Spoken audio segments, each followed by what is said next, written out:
The Earnestly Speaking podcast is a show that is founded on free-flowing conversation and may at times venture into mature subjects. Listener discretion is advised. Yeah,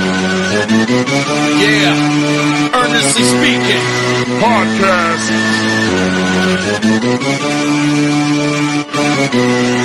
Let's get it. I'm a giant in New York, in Miami carry heat. So much more in store, my product can flood the street. Opinion Nation Godfather, CEO. Puff in the late 90s, gon' see me blow. Oh, got my hustle on, no imitation of bad. Army of untouchables, Opinion Nation staff. Never an off season, homie, check the numbers. Heart throb in my own right, supplying southern comfort. Earnestly speaking, my ego is well fed. Earnestly speaking, you're too feeble and no threat. See, I'm like a hurricane, you're a mild breeze. Earnestly speaking, leaving Eli a dynasty. Shake!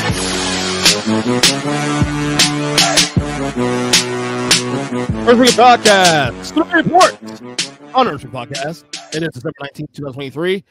It is 6 days before Christmas.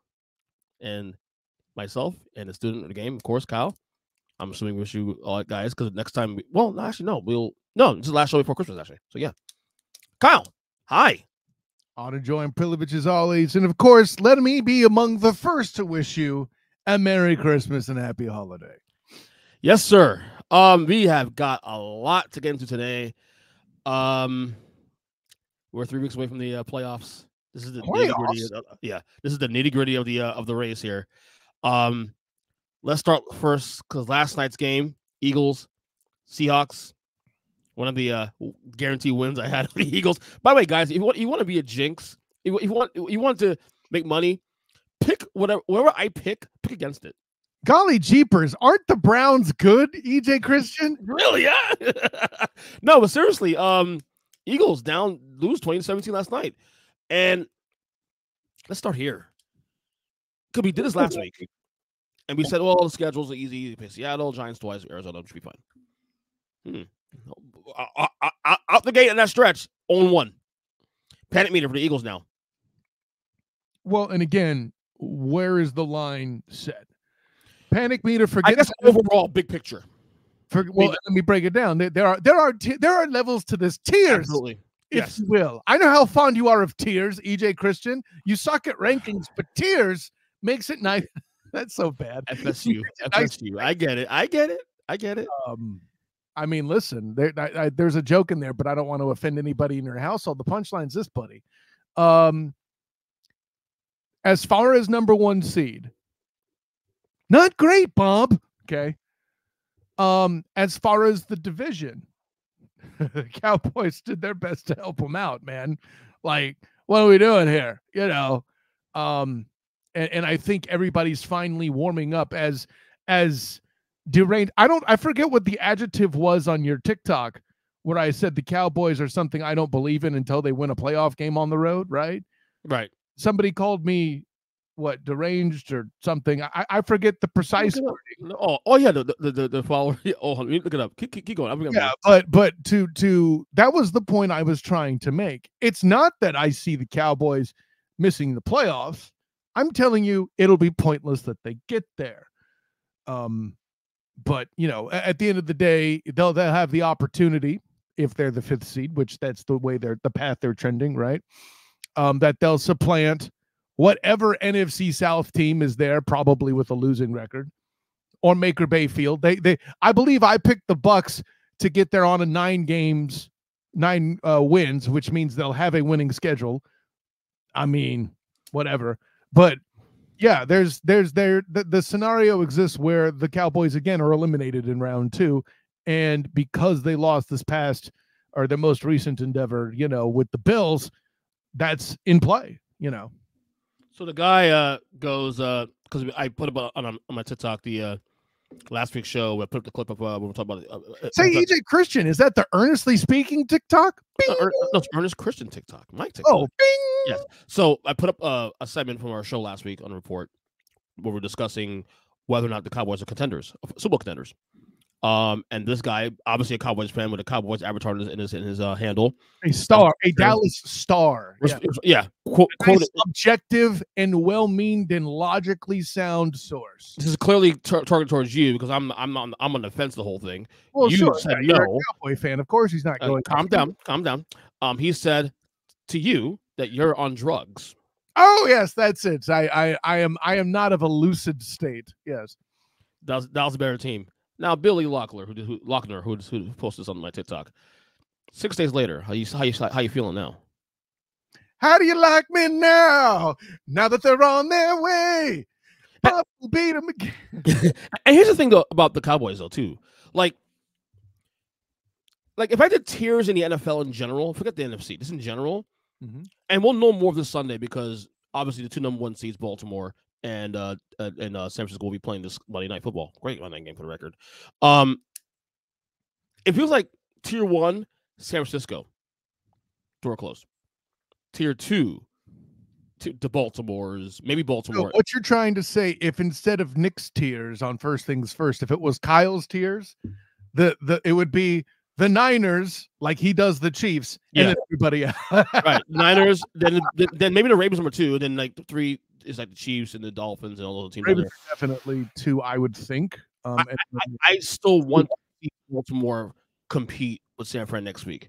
I think if they lose in a close one, I feel better about their chances competing with. But anyway, the Eagles.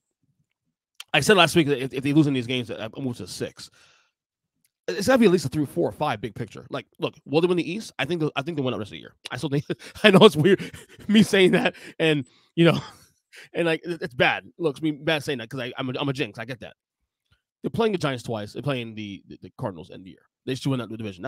But we're not measuring the Eagles on NFC East championships. We're not measuring them make it to the conference championship game. This team was in the Super Bowl last year. And Minnesota winning the Super Bowl. Hold on. See, but that's a kiss of death. Like teams that lose the Super Bowl, like this is well documented, and everybody seems to only start talking about whoever it is in the postseason or in the run to the playoffs when they almost inevitably miss, right? It's one thing. It's hard to repeat, period. Just not winning even like the Chiefs did or your Patriots have done. Sorry, your Chiefs or your Patriots have done in the past. Figure it out. It's hard to. I need a whiteboard for all your goddamn fanhoods, right? Go Heat, bitch. Anyway. Right there. No, but that being said, yeah, I see what you did there. Like you need thread, right? The yarn or something. Unfortunately, the van isn't fitted right now. Currently, I wonder how you trying to walk through the van if you had all the threads and yarn set up would be like Hanford Zeta-Jones and freaking in what is that? Entrapment. Trying to get through all the stuff in the training session. By the way, top 10 female all time for me. I'm not here to argue, but listen, the punchline is this, my good friend. It's so the Eagles, such as they are still, very, very favorable to the East because I don't believe the Cowboys will hold serve. Now, the popular thing that's now starting to come on, the Cowboys are a bad road team. Okay, can we stop that for just a second? Here's the thing. All their tougher games have been traveling. You want to go after me with the Cardinals game? Cool. That's the only one you got. All right? The Cowboys were this close to beating the Eagles on the road. The first time. Yeah. Right? Or were they in Dallas? No, that's in Philly. Okay, so they got murdered in Dallas, is what I'm hearing you say. Eagles are murdered in Dallas, right. Okay. So then where's the logic? I mean, well, they got crushed by San Francisco on the road.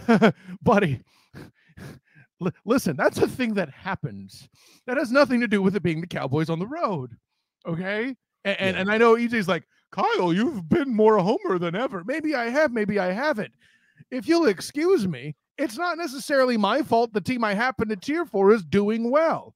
I can see why you have trouble processing that. Your Giants haven't done that in, 20 years? Well, 15. Punchline's this. They won 2 Super Bowls in the last 15 years, buddy. Come on, relax. That's what I said. It was 15 years ago. Yeah, when get it right. You said 20. Like, what, 20? Dude. I fixed it. Settle down. I was trying to calculate in my head in real time. Game of inches, buddy. I want to enjoy every year we won. because it's for a few now these days. But go ahead. Game of inches. I want to enjoy every one. And to which EJ then goes, "That's what she said." Anyways, She did say it. It's your fault, EJ. It really is. It really is. No, but no. I like the part where you're like the panic meter is at 5. That's fair. Because the Eagles hold basically every conceivable tiebreaker over their Cowboy brethren. I do think it's safe to say though, that the number 1 seed, even if San Fran loses next week, it feels like San Fran's going to be the number 1 seed in the NFC because the tiebreaker still goes to San Francisco number 1, even when they are tied, as is. So Philly needs a 2-game swing, number 1, to even get that back. And even if San Fran loses to Baltimore, Baltimore next week, Monday, I don't see them losing 2 more games just a year at most. At most 1, that's it.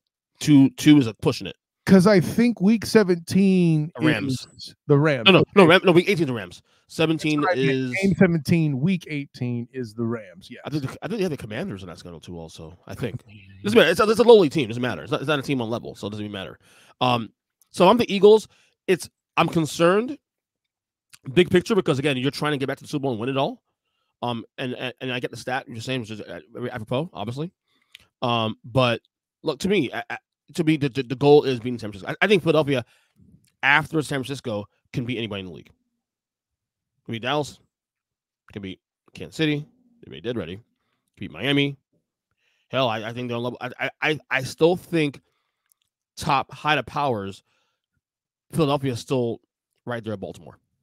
And the thing I want to caution Niner fans from doing, even though EJ alleges I'm this giant homer, is this year you are. See, here he goes. I'm not a homer because my team's good, and when I say they're good, it happens to be accurate. The facts of the case are these, Humpy Bumpy, and they are not in dispute. If they were that homer, I would have dunked on Matt Muehlheisen as hard as he does you with your Cowboys. Sorry, Giants. Sorry, Patriots. Chiefs. Sorry, Chiefs. Sorry, Dolphins. Oh, the Denver Broncos. No, that too. But I did not do that to Matthew Muehlheisen, because here's the thing. And here's where I live, despite my allegedly alleged homerism. Allegedly alleged. That's right. Mm-hmm. I am not a San Francisco 49er homer. I am a Trent Williams homer. We've established this on this very damn show where you will. Oh, you mean the MVP? What's that? You mean the real MVP? The real MVP. Listen, the only reason I don't start that campaign is I don't want to set myself up for the disappointment when the lamestream media inevitably rejects it or doesn't even acknowledge it again. But that's a whole other conversation we'll get to. But the punchline's this: like, I'm a Trent Williams homer.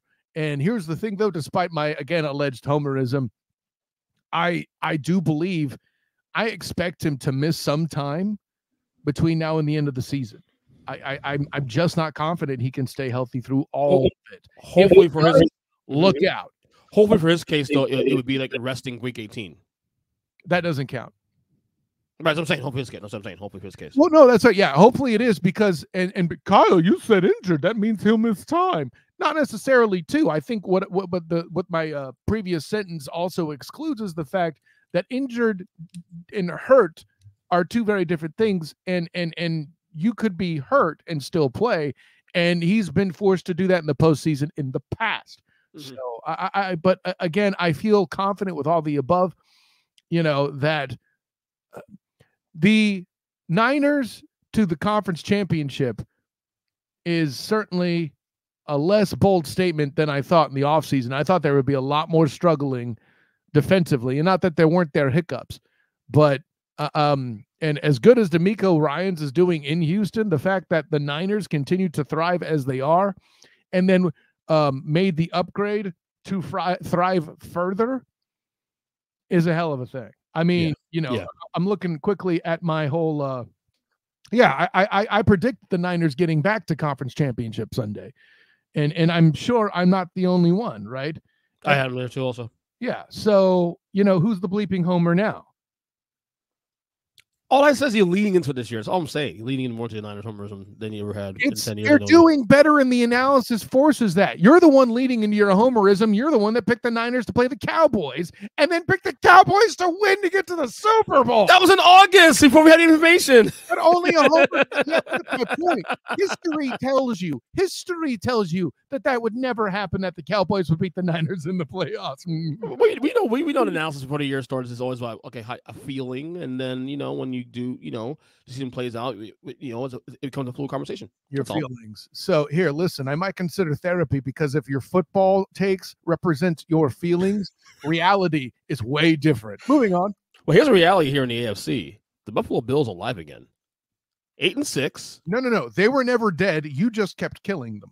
Well, I mean, look, if you can win games where Josh Allen only has 7 attempts for under 100 yards and still beat the Cowboys, was it 34-10? What the hell the score was? 38-10, whatever the hell it was. Now here's a trendy analysis I'm starting to agree with, which I have to admit I'm a little surprised by. But injuries are a thing and they happen. Mm-hmm. I mentioned too at some point that for all the conversation regarding their top corner, who for the Bills? For the Cowboys, Diggs. Okay, right? Trey Diggs, right? Right. I was more worried about the fact that, let's say, a DeMarcus Lawrence would be a bigger problem, because their D line is made up of guys who are either late in their career or not necessarily the fecal.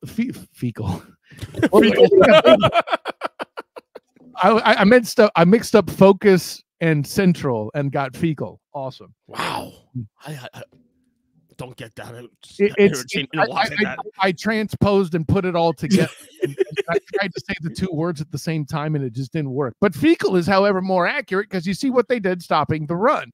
So, but yeah, without those focal and central points there, they don't. That's not really their fort, if you will. And the Bills exploited that. And guess what? Josh Allen didn't try to save the damn world, and look what happened. Mm-hmm. So, we got a conversation of the biggest gap in floor to ceiling in the NFL. And I think we're seeing too also, and I don't think a lot of people talking about it as much as they should. Look, I'm not saying that Ken Dorsey was a problem, but clearly Joe Brady taking over for offensive coordinator has definitely put a little spark in things in this team. And, not making Josh Allen, not being Josh Allen overly reliant on Josh Allen, having a running game, having James Cooks, Dalvin's brother, dominate that game on Sunday. It's one of those things where, dude, they're live now, and now the schedule bears out now. Miami, look, the 2 games behind me in the AFC East, but once again, Miami's schedule the rest of the year, and granted, the Dolphins did a job on Sunday without Tyreek Hill. You still got Dallas on Sunday. You still got Baltimore week after that. Yeah, you still got also Buffalo week 18. So that game could mean something. So if the Bills are within 1 game of Dolphins by week 18, holy shit, we got a massive clash coming there. Yeah, it's a big deal. And meanwhile, real quick, you mentioned that James Cook is Dalvin's brother. Do you think the reason that Buffalo didn't bring Dalvin in is because then there would be too many cooks in the kitchen? That's our show today. Good. That was good. No, that was good. That was good. I hate you, Kyle. No, you can't. Meanwhile, Buffalo's schedule, you got Chargers this week who have quit. We'll get to them in a second. Chargers, we'll get to that in a second.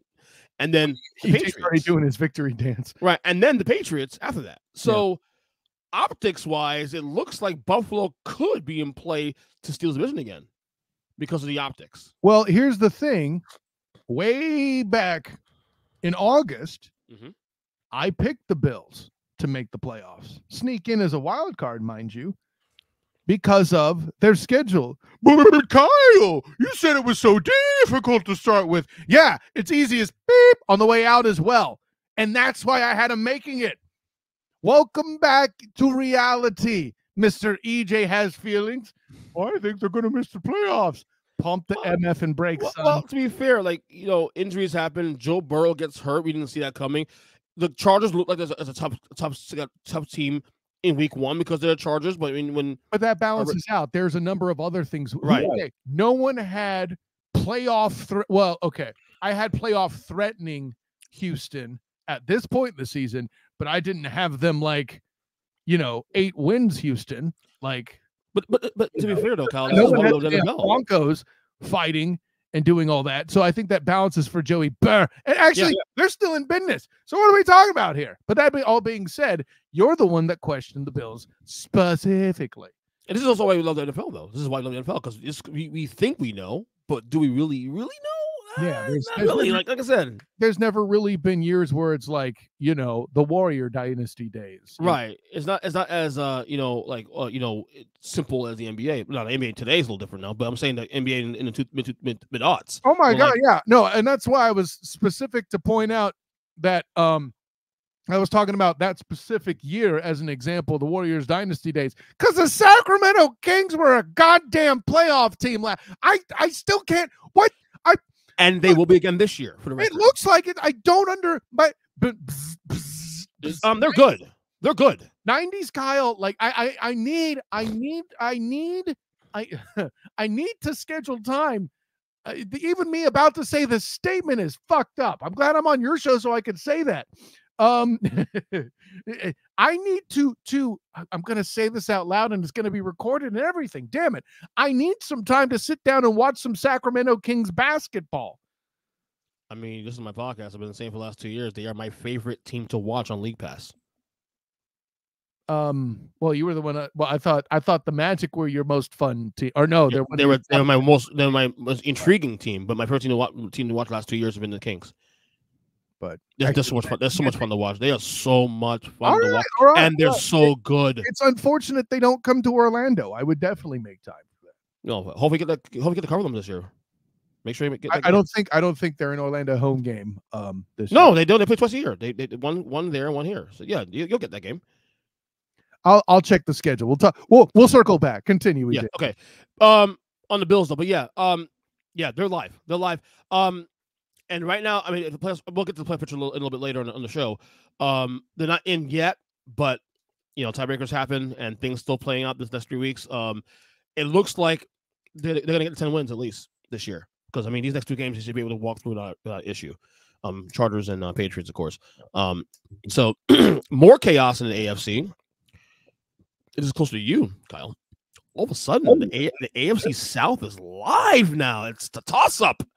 8-6 Colts, 8-6 Jaguars, 8-6 Texans. Yeah. Holy bleep. No, there's a lot going on there. I mean, first of all, think about this. CJ Stroud getting KO'd against the Jets is the only reason they're not currently leading the bleeding division. And I'm not going to go, don't be a Jags homer. Well, listen, I mean, I like covering NFL playoff games, so I like to see them win. But the truth is, the Jags injuries have been a huge part of it. Absolutely. Right? The past 3 weeks, it's funny. Injuries have a team lose 3 games in the road. Where have we seen that before?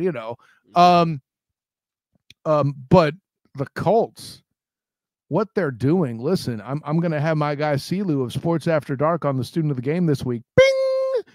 So he can tell me. Listen. This is a teaser. The first question I'm going to ask him is, what the bleep? Like, how? Now, the thing the Jags have working for them is they have the tie break.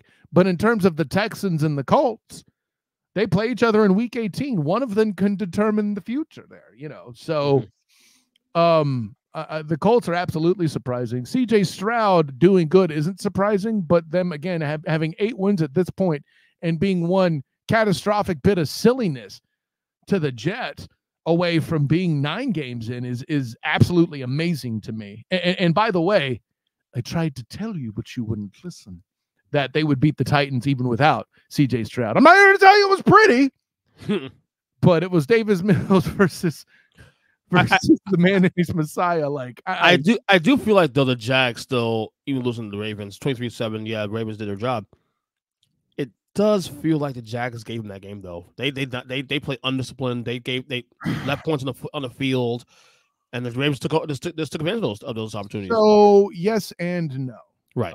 This is why friends don't let friends watch ESPN. The Jags continued to do things the Jags have been doing all year. Now, granted, it's not every game I expect Trevor Lawrence to just run and be like, "Oops, where's the ball?" That's in the red zone too. In fact, in the red zone. Oh, let me stop you there. Red zone struggles, and specifically even red zone turnovers, are a thing for this group. They've done it in London. They've done it at Everbank. They've done it on the road. Like, people are like, oh, the golly jeepers, the Jags defense sure couldn't stop the 49ers. It wasn't the Jags defense, it was the problem. They had 2 red zone turnovers. But no one's talking about that. Right. Let friends watch ESPN, okay? Listen. The defense, though you don't see it on the scoreboard, holding Lamar Demetrius Jackson with 2 turnovers, and again, one of them being in the red zone, it is a feat of pure brilliance.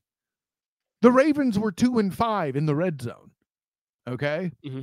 Against Lamar Demetrius Jackson. Really, the only problem, I think the one big kerfluffle, if you will, was Isaiah Likely being the factor that was there. I mean, listen, what we've learned about Lamar Demetrius Jackson is if you cover his receivers and you stop the run, it's still very likely he'll find the tight end. I knew you were going there. So talent, bitch. I mean, yeah, and that's what Lamar Demetrius Jackson has. Yeah.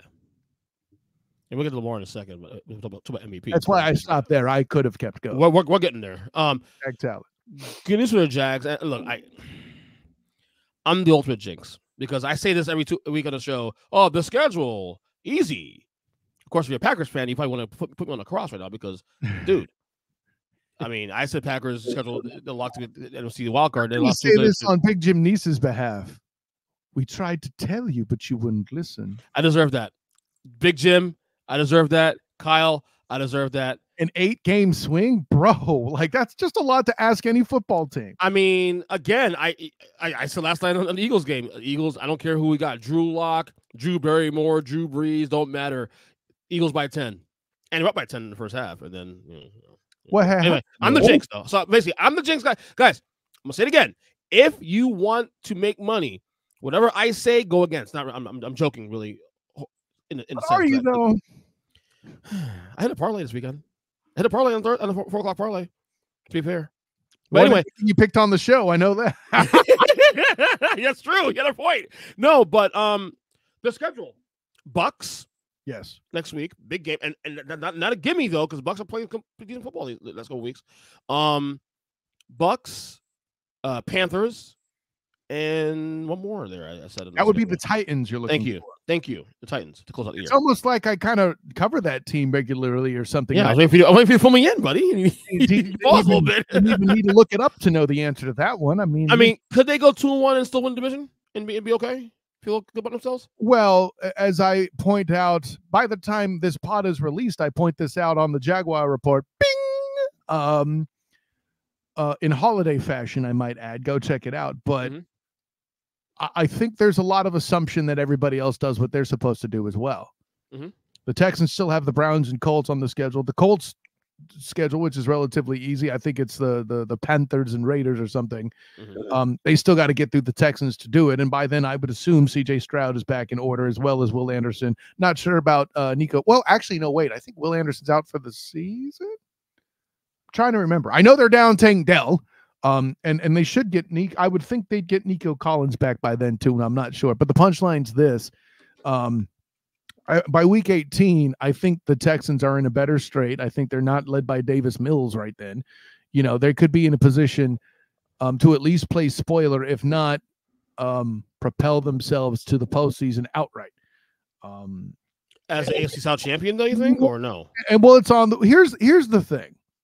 Let's say even that the Jags lose to Baker Mayfield, because apparently now everybody in the national media wants to, how you say, fillet him in fashion.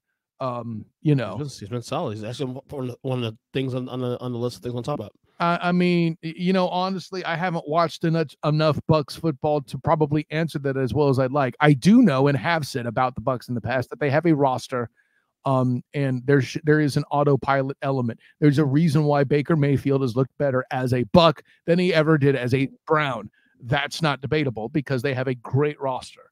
I shouldn't say great, a solid roster. They had a great roster. A capable roster.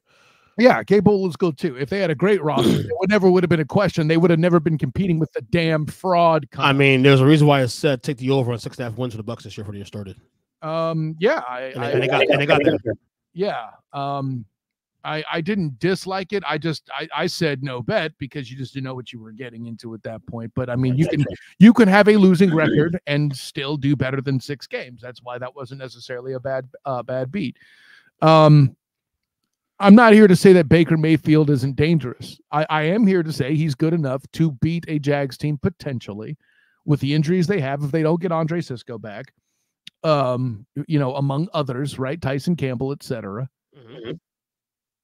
To supplant a Jags team that has a bad interior offensive line at current because of depth issues and may have CJ Beathard starting a game with Trevor still in concussion protocol. So if you had to pick right now, 3 weeks out, AFC South champions, who wins it? It's still the Jags. Okay. It's still the Jags because I think the Texans will lose to the Browns, but I think that in week 18 that the Texans will beat the Colts as the Colts colt in a way that they've had before. This is a team I watched personally with the Jacksonville Jaguars under Urban Meyer beat the Colts. I think it was like 6-3 or something like that. I mean, what are we talking about here? Fair point. Well, by the way, that was the Buffalo game, but they still beat Carson Wentz and company. They still beat the Colts in week 18 and still ended up with the first overall pick in the draft the following year. And by the way, it couldn't have been Urban Meyer. Urban Meyer didn't last to week 18. So there's that. Right. Have you seen the MVP odds that came out this week? Well, I'm not a degenerate. I don't regularly check odds, but they're probably stupid. There it is right there. Brock Purdy at -220. What the fuck? So you got Brock Purdy -220. For the podcast listeners, Brock Purdy -220, the favorite. Lamar Jackson +470. Dak Prescott +700. Josh Allen +1,000. McCaffrey +1,800. Wow, 1,800. Jalen Hurts after last night's game +1,800. 2 things that stand out to me here. Number one, where the fuck's Tyreek Hill? I mean, okay. If you want to say he's not in the leader, if you want to say he's not the leader on the leaderboard, fine. I disagree with you, but whatever. To not have him in the top 6 is asinine. So let's walk through it. Is he an MVP candidate that's better than Jalen Hurts? I'm not going to let you answer. I'm going to protect you from yourself. The answer is yes, Tyreek. It is yes. What a question. More than Christian McCaffrey? McCaffrey should be higher. Well, to your point, McCaffrey's too low. That's my second takeaway. Over Brock Purdy? Abso-bleeping-lutely. Over Josh Allen. You bet that entire ass. Mm-hmm. Over Dak Prescott. What the fuck are we doing here? Yeah. Why is Dak Prescott the 3rd best set of odds? What the fuck is going on? Did these come out after that ass whooping they just got from Buffalo? Is that a thing that happened? This is last night. This is after last night's game. So what the fuck are we doing here? First of all, there shouldn't even be this many quarterbacks on this list. Thank you. What are we doing? God, this is painful. Okay, so I'll say this as far as there shouldn't even be this many quarterbacks on here. Question. A lot of that is also because Justin Jefferson got hurt. I'm pretty sure he'd still be here on this list if he didn't. There's that. Christian McCaffrey's on here, and you mentioned Tyreek. Jalen Hurts is the guy that's most egregious. I can make an argument for Dak Prescott over Jalen Hurts. Oh, yeah, what question? Just on the strength of the fact that Dak called his shot and said, I'm getting fewer than this many interceptions, and so far he's still there. Granted, there's still plenty of time for him to supplant that mark, but that's a whole other question. But Jalen Hurts has had a down year by Jalen Hurts standards. He's had a down year by his standards. Well, small sample standards because it's only 3 years in the league now. But and here's the thing: if you're looking at numbers, you're going to make that argument. What I would remind the world is also the Eagles this year on a Super Bowl schedule or a champion schedule manner, meaning they play first place in their bonus games, right? So they're like the NFC East does not play the NFC West this year, I don't believe. No, we did. The Giants played the Niners this year, and the Seahawks, and the Rams. And, so there's that. So that's a bad example. But I forget what the bonus games are immediately. But I can guarantee you they played two teams. It's top heavy, definitely top heavy games. Right. That was first place last year, and it's not just about top heaviness. Like that's the way it works, right? Also, playing the NFC West is a much more difficult docket, I believe, than they had last year, right? Even, if you want to throw away the Cardinals, cool, but the Rams are still a tough out. And the Seahawks, well, if last night's any evidence. So, no, but I say all the above to say it's a tougher year this year. And the past 3 games in a row, Jalen Hurts has been he's been objectively bad, right? So those 3 games aren't enough for me to claim he's having a down year outright. But yeah, his numbers are lower because the road's tougher. And they still will likely get to the conference championship. I don't know if that says more about the conference than it does. It does. But that also tells me that the Eagles still aren't a bad football team. No. I'll say this much. Based on this, first of all, Tyreek Hill not being there is egregious, number one. I have no problem about Purdy being in the conversation. That's not a problem I have. I think that's ridiculous, but sure, go ahead. Okay. When it comes to top 5, I don't give a damn. That's fine. Even Brock Purdy would tell you that he's in fact, he did say that after the game against Arizona that McCaffrey is MVP. So first off, swap those two. Number one, Josh Allen should not be. If they win out, maybe have a conversation being in the top 5, but not winning it. Lamar is the guy I think really we should be looking at a little more now this late in the year. If there's what we've seen, if it has to be a quarterback, which it shouldn't, but if it has to be the quarterback, if you're a national writer, I plead with you. If you're going to do that bullshit, make sure you pick Lamar at least. I'll say this much: you take Lamar Jackson off the Ravens, what are they right now? Oh, by the way, he lost Mark Andrews like a month and a half ago, and they haven't lost a game since. Yeah, you would think he would struggle, but the same guy. Yeah, the same guy that. Oh, well, he can't throw the ball. Oh, you're not paying attention. Oh, hey, man, listen. Like, stop. Quit moving the goalposts because of Lamar Jackson. I'm done with it. Well, and I'll say this: Lamar Demetrius Jackson may put himself in a position to become a Hall of Fame candidate if and when he wins the Super Bowl this year. Oh, if he wins it this year, yeah. And the reason why I'm putting that out here, Ernest Christian, is I feel like the past 2 seasons, you and other people with whom I do pod forget the Ravens are dangerous simply because of Lamar Jackson's injury history, which you have to love the delicious irony in a year where quarterbacks are dropping like flies. This MFer is still upright and capable and leading his team in games in rushing yards without his running backs being completely destroyed. It's almost as if that the offensive coordinator changed and took some of the heat off of the run game so there weren't so many injuries there. What? And by the way, have we seen Old Bones Jones, meaning Odell Beckham Jr., play anything close to this since the Super Bowl where he got hurt with John Matthew Stafford? Nope. I'll answer it for you. No, the bleep, we haven't. So, and by the way, he's just doing this in the toughest division of football. Yeah. Oh, by the way, we forgot that. So that's my gripe with the MVP right now. Honestly, is that Lamar should be right in the conversation. Brock, whatever, too high. But McCaffrey should be. I mean, to me, Tyreek Hill should be the leader still. I mean, I know they won this week against the Jets, but come on now. The only way Tyreek will be in the conversation is if he gets 2,000 yards, and that won't happen. So right. I listen. I did my part to declare him the student of the game midseason MVP. I may do my part if I'm so inclined, depending on what I see, to make him the full season student of the game MVP. But the national writers will not crown him or not crown him. They won't even invite him into the dang banquet unless he's got 2,000 yards. Oh, by the way, staying on the conversation about MVP and Brock Purdy, I was listening to the Odd Couple with Chris Bouchard and Rob Parker, and they had a very interesting conversation about Purdy and a comparison to a certain NBA player. What is this? Listen to this clip real quick. It's the same thing I've talked about over and over. I don't deny his numbers or have any issue with him because he's Mr. Irrelevant. It's still like all of the, you know what, I guess, let me think about it this way. And maybe you can help me here. Brock Purdy is Draymond Green. No. You know, we talked about. Is that not crazy, Chris? No, because we talked about whether or not he's a system quarterback last week on First Things First. And I didn't say that, but that thought came to my mind. Did it really? Okay. Because Draymond, you and I think is undoubtedly would not be that. He's going to be a Hall of Famer. Right, but if he went to a bad team or a different team, Chris, he would not have the career that he's had.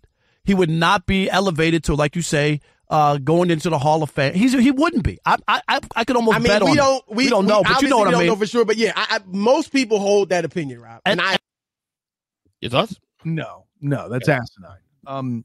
For all the weapons, that Draymond has to help him, Draymond is also playing the role of enforcer.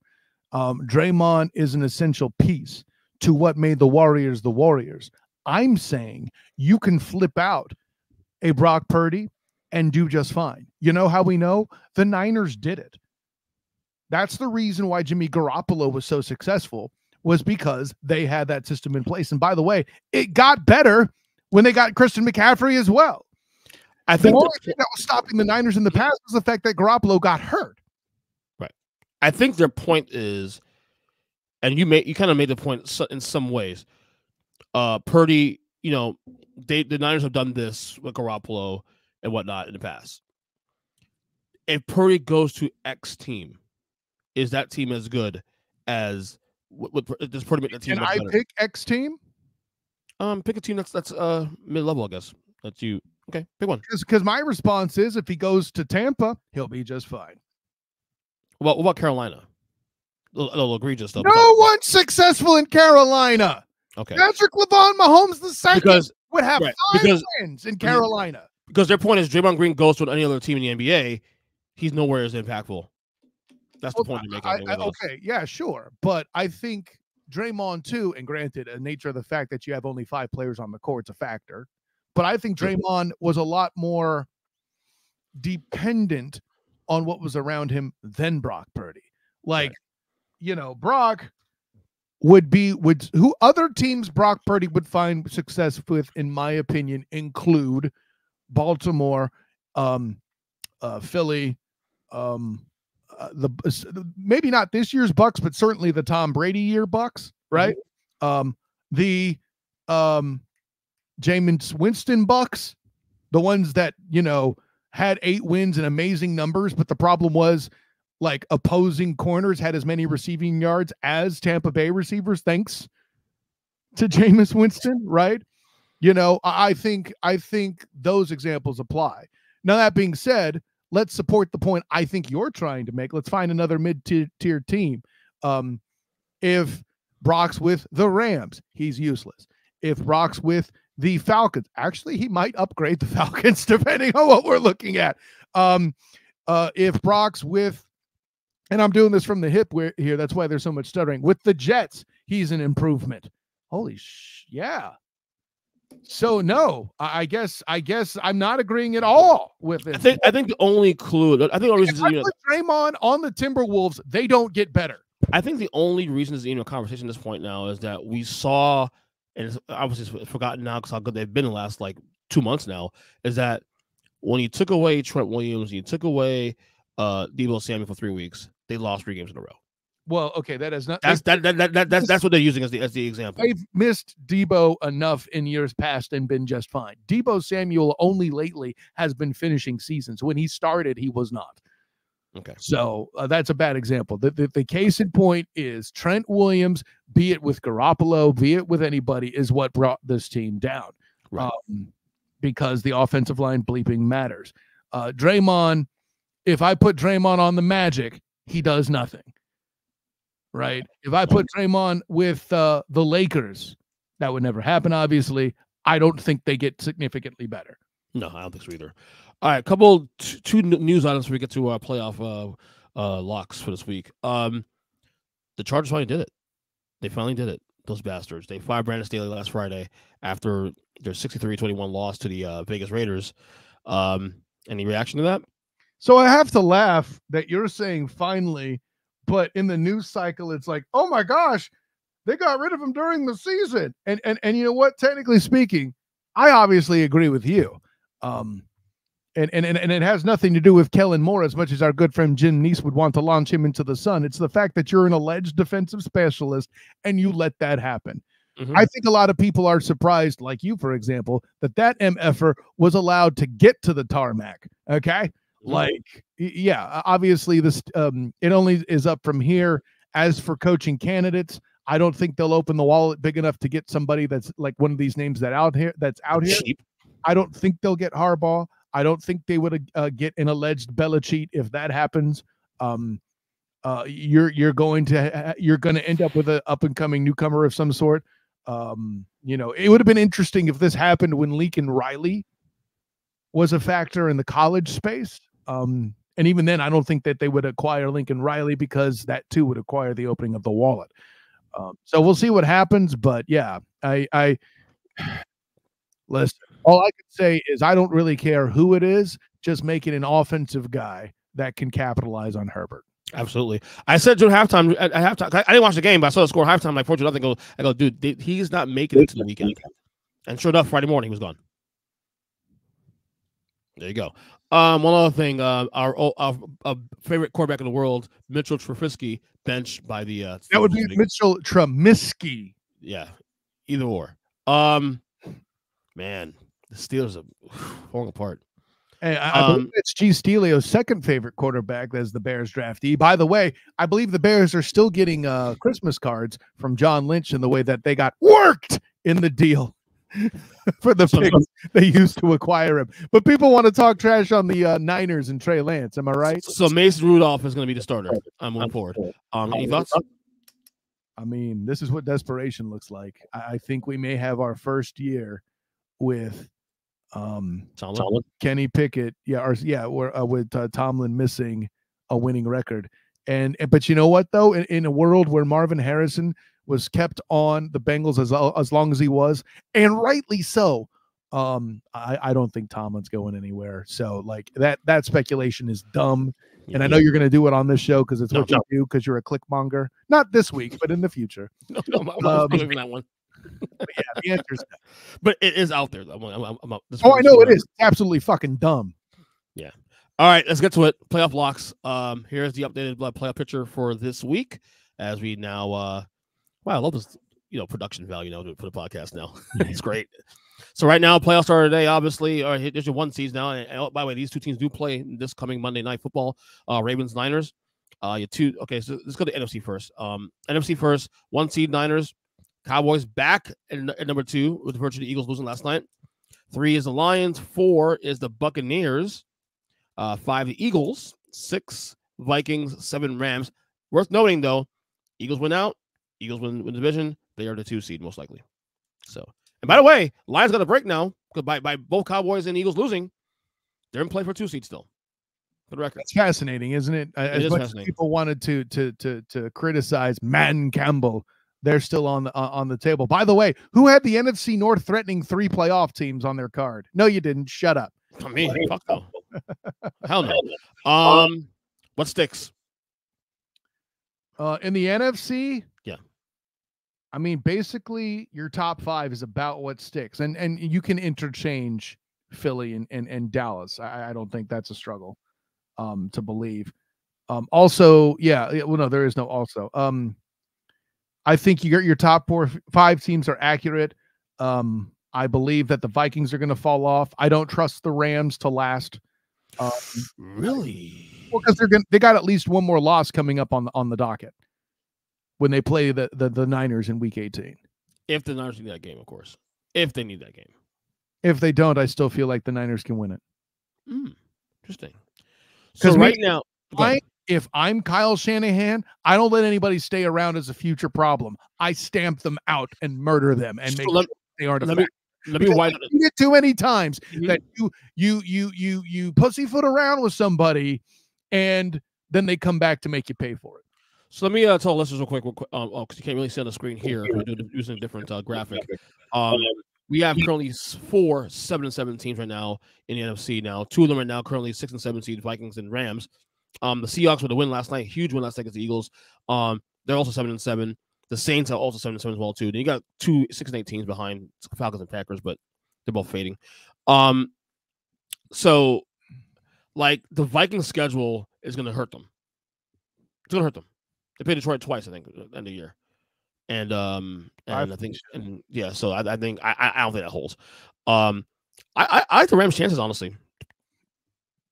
I like the Rams' chances of getting it before anybody else. So even though I'm handing you a game, they're going to guaranteed lose. You still think they're going to sneak in with a 9? I think they'll get 9-8 and get in, or 9-8. Sorry, yeah. I think their remaining schedule as follows. I know that the Niners week 18, the Giants week 17, and then the Saints this week.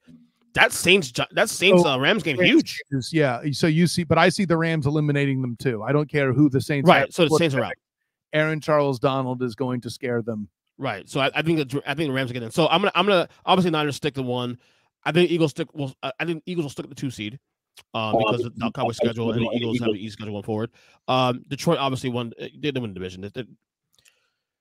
I gotta tell you that 2 and 3 seed can be pretty interesting though, because the Lions. I mean, the Eagles. I thought the Eagles slip up, but yeah. Now that you mention it, what you're saying is there's 2 spots for 3 teams. Because we don't trust the Vikings, right? So it's the Rams, it's the Seahawks that we're looking at. Because I don't trust the Saints either, right? No, hell no. So what we're actually more likely to see, and rightly so, is 3 NFC West teams. That's kind of, I feel like that at this point, that actually is the most likely scenario now that I think about it. Seahawks, I think, are going to sneak in.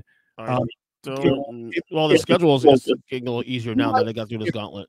If you like the Rams, okay, and you said you don't trust the Vikings, that means you got the Saints and Seahawks. And frankly, I think the Seahawks can make it happen. I think after last night's game, I forgot Seattle's chances now. Because, to your point, yes. You're the one, and again, you were the one selling them out so hard. I wasn't there yet. I didn't think they'd lose to the Eagles. I tried to tell you, but you mean beat the Eagles? Beat the Eagles, rather, yeah. So I didn't either, but I tried to tell you, but you wouldn't listen. That changed everything, of course. When you beat the Eagles, I mean, you're back in the spot. Yeah, I'm to say we're at that point now for those 7-7 teams. We're in play-in tournament mode. Not everything is a must-win, but damn it, you need it bad. You say that, but this Rams Saints game is a must-win for one of these. That is a must-win. I will agree. Yeah. So, I still think the Eagles at the 2 seed because I don't think Detroit can sustain winning out the year. They had to play Dallas in week 16, week 17, or week 17 rather. So I still got the Phillies at 2 seed, Detroit 3 seed. I think Tampa wins the division at 4. And then Cowboys with a 5 seed, of course. That's what they always at. 6 seed. I'm going to take the Rams at 6 seed and take the Seahawks at 7 seed. Okay, I'm with you on that one. I'm with you on that one. Sorry, Packers fans. I jinxed you. Let's go to the AFC. So right now you got 1 Ravens. You're not allowed to eat pizza with cheese on it anymore for the rest of the year. In AFC, you got 1 of the Ravens, 2 seed the Miami Dolphins, 3 seed you have the Kansas City Chiefs. The 4 seed is the Jacksonville Jaguars. The 5 seed is the Bengals. Oh my God. No, sorry, the Browns. 6 seed is the Bengals. And 7 seed is the Colts. That's so fascinating, isn't it? I'm in that 3 of your top 4 teams are going to hold, right? It's still going to be KC. It's still going to be Baltimore. I think the Jags finish it out atop the division.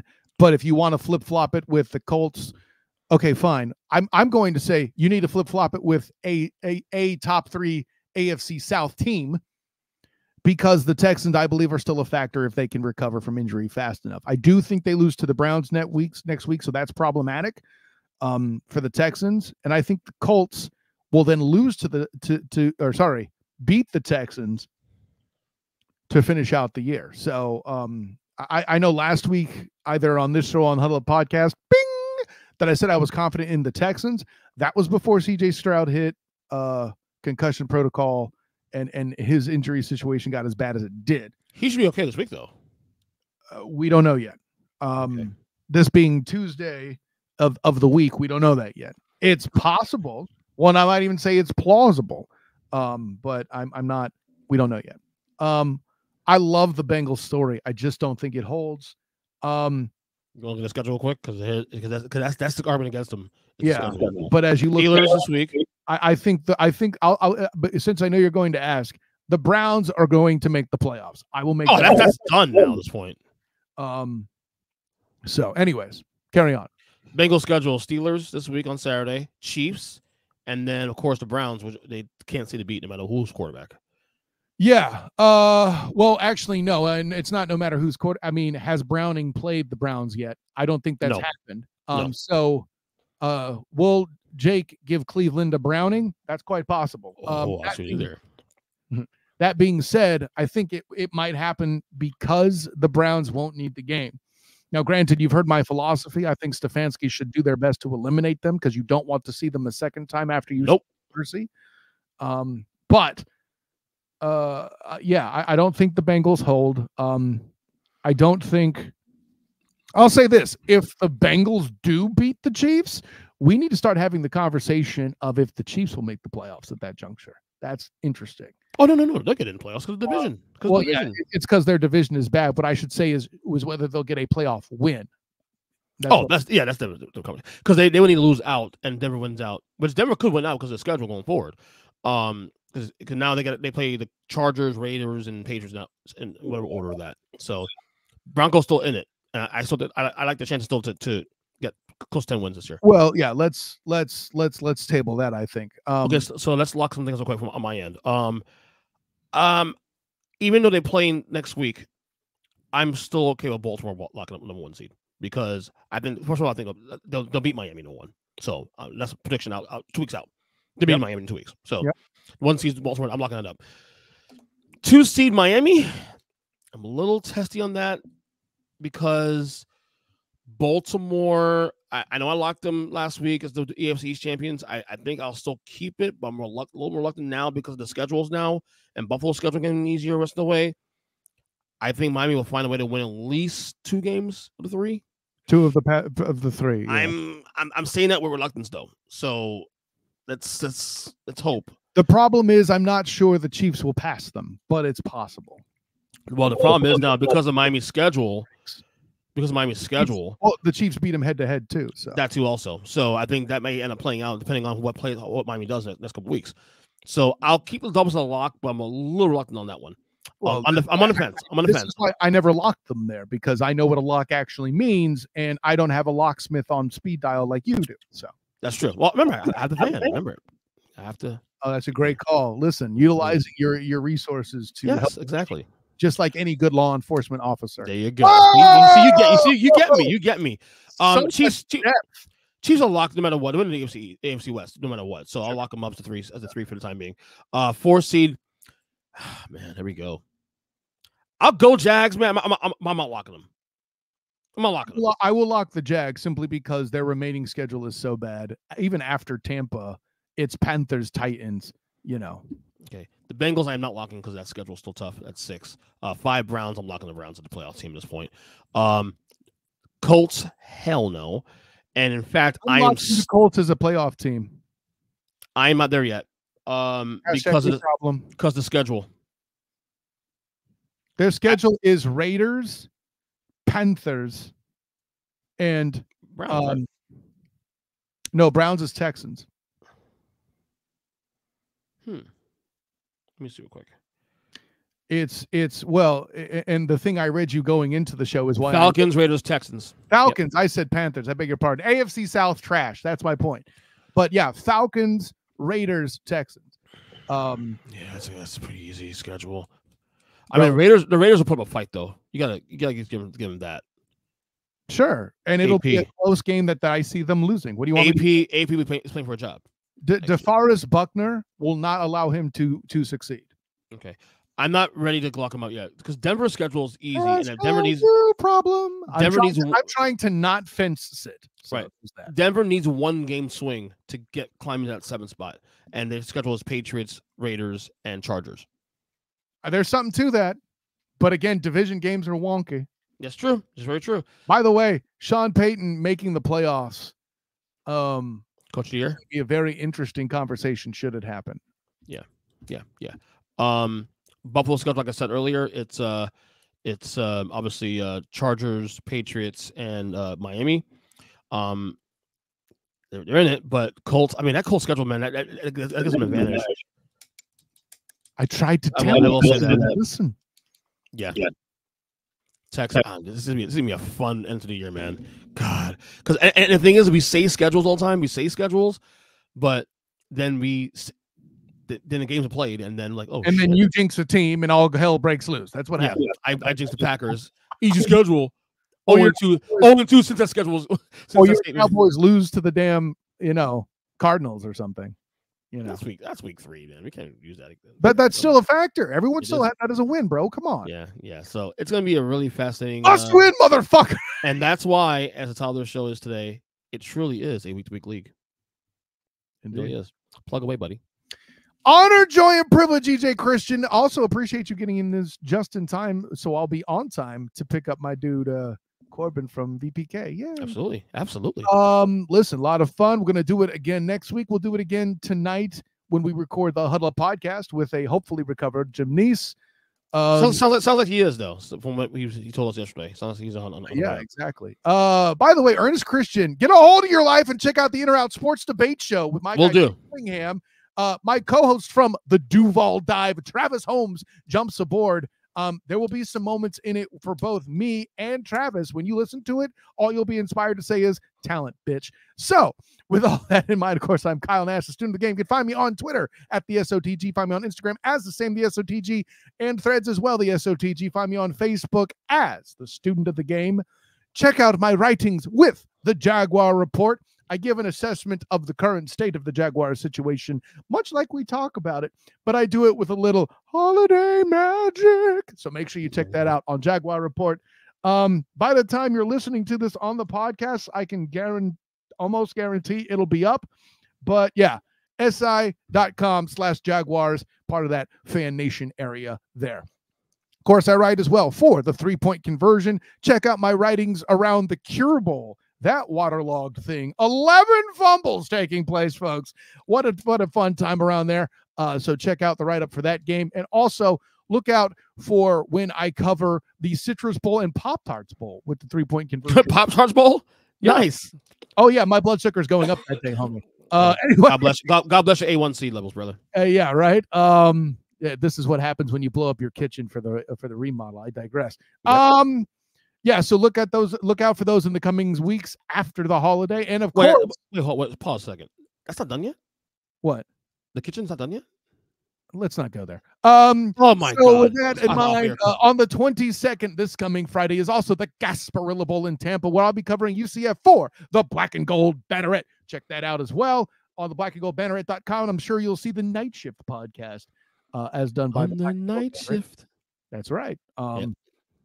And yeah, so look out for all of that, as well as the Student of the Game podcast, where my guy Silu will jump aboard, and Danny Thompson. I know what you're thinking. You're just going to rub the fraud cons in his face. Please do. I might, but he'll also be there for some NBA talk. And I don't know if it's going to be him or Silu doing the picks this week. We'll see what happens. But look out for all of that on the Student of the Game podcast, 8:40 p.m. Eastern time. Of course, the Duval Dive, as I mentioned earlier, with my guy Travis Holmes of Big Cat Country, 11:15 a.m. Eastern time. Check that out on all of the YouTubes that you find me on, Huddle Up, Sartoba Media, Student of the Game, Facebook Live, Student of the Game Twitter account, the SOTG on Twitch, however you want to consume it, or any of the pod stuff. Go ahead and do that there as well. But I would most insist that you check out the Jaguar Report holiday action that will be posted there shortly. And honor, joy, and privilege, EJ Christian. But until next time, class dismissed. Merry Christmas.